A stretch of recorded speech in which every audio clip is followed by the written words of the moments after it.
conflito entre Estados Unidos e Irã desencadeou a reorganização dos fluxos comerciais de asfalto e pressionou os preços no mundo inteiro. Hoje a gente fala sobre como muitos países da América do Sul e América Central foram impactados por esse cenário.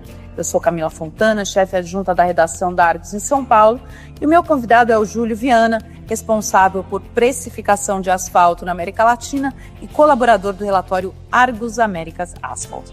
Júlio, se você tivesse que resumir o mercado latino-americano de asfalto no primeiro semestre em uma frase, qual seria? Eu diria que foi um semestre de reorganizações de fluxos. O asfalto continuou circulando pela região, mas não necessariamente pelas rotas tradicionais.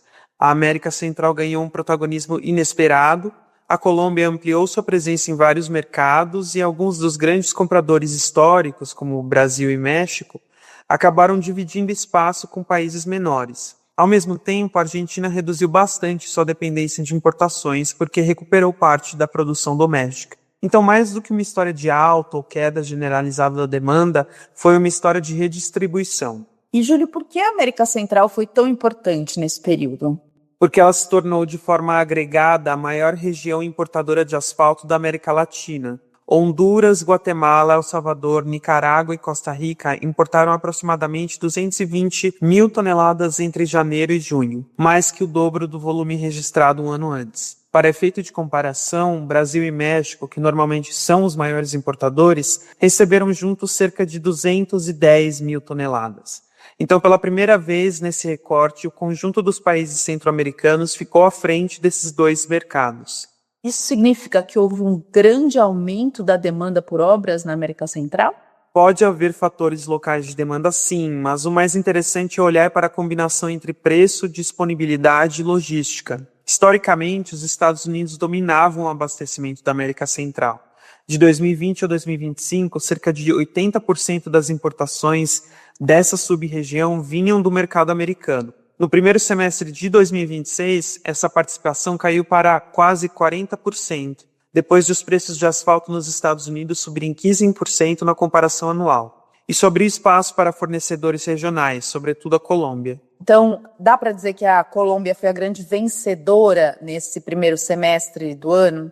Em termos de expansão regional, provavelmente sim. As exportações colombianas cresceram quase 10% para cerca de 270 mil toneladas. Esse total foi muito parecido com o da Venezuela, que exportou aproximadamente 275 mil toneladas. Mas a composição foi bem diferente. A Colômbia enviou cerca de 195 mil toneladas para destinos latino-americanos e caribenhos, enquanto a Venezuela destinou aproximadamente 85 mil toneladas a mercados comparáveis. Ou seja, a Colômbia distribuiu seu produto de forma muito mais ampla dentro da própria região. Ela apareceu em mercados como Guatemala, Panamá, Porto Rico, Chile e México. Isso é importante porque mostra uma diversificação real de produto. O asfalto colombiano não apenas substituiu parte do material americano, mas passou a conectar diferentes partes do continente. E você citou o Panamá. Qual foi o papel do país nessa nova configuração? O Panamá funcionou como um ponto de distribuição. O país importou cerca de 37 mil toneladas no primeiro semestre, das quais aproximadamente 30 mil vieram da Colômbia. Ao mesmo tempo, o Panamá enviou cerca de 66 mil toneladas para El Salvador, Nicarágua e Guatemala.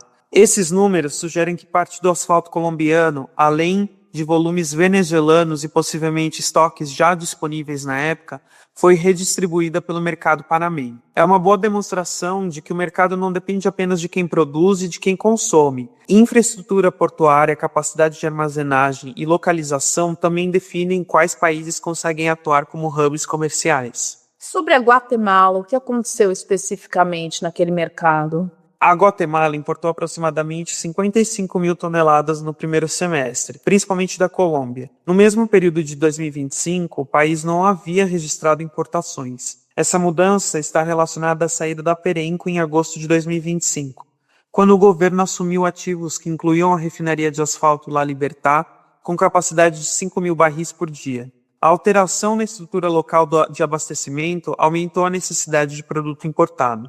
E esse crescimento aconteceu em toda a América Latina? Não, e esse é um ponto importante. Enquanto a América Central aumentou fortemente suas compras, mercados intermediários tradicionais reduziram importações. Chile, Porto Rico e República Dominicana receberam juntos cerca de 150 mil toneladas, uma queda de aproximadamente 40% em relação ao ano anterior. Porto Rico teve a maior redução, passou de cerca de 100 mil para 40 mil toneladas. Chile e República Dominicana também diminuíram as compras. Portanto, o volume não cresceu de maneira uniforme. Houve uma transferência do centro de gravidade do comércio para mercados centro-americanos, acompanhada por menor procura em outros destinos. A Argentina seguiu uma dinâmica diferente? Sim, a Argentina foi quase o contraponto dessa história. As importações caíram 30% no primeiro semestre para cerca de 20 mil toneladas. Esse volume ficou quase 80% abaixo dos aproximadamente 105 mil toneladas importados no primeiro semestre de 2023. Foi o terceiro ano consecutivo de queda nas importações, principalmente porque a produção das refinarias argentinas se recuperou. A produção doméstica aumentou cerca de 10%. Chegando perto de 130 mil toneladas e passou a atender aproximadamente 90% da demanda. Um ano antes, essa proporção era de cerca de 75%. Por outro lado, a recuperação da oferta não significa que o mercado argentino esteja aquecido. As vendas domésticas caíram cerca de 5% e ficaram em torno de 140 mil toneladas, aproximadamente 40% abaixo dos níveis observados em 2022 e 2023. A redução do investimento federal em infraestrutura e o ritmo mais lento dos projetos rodoviários limitaram o consumo.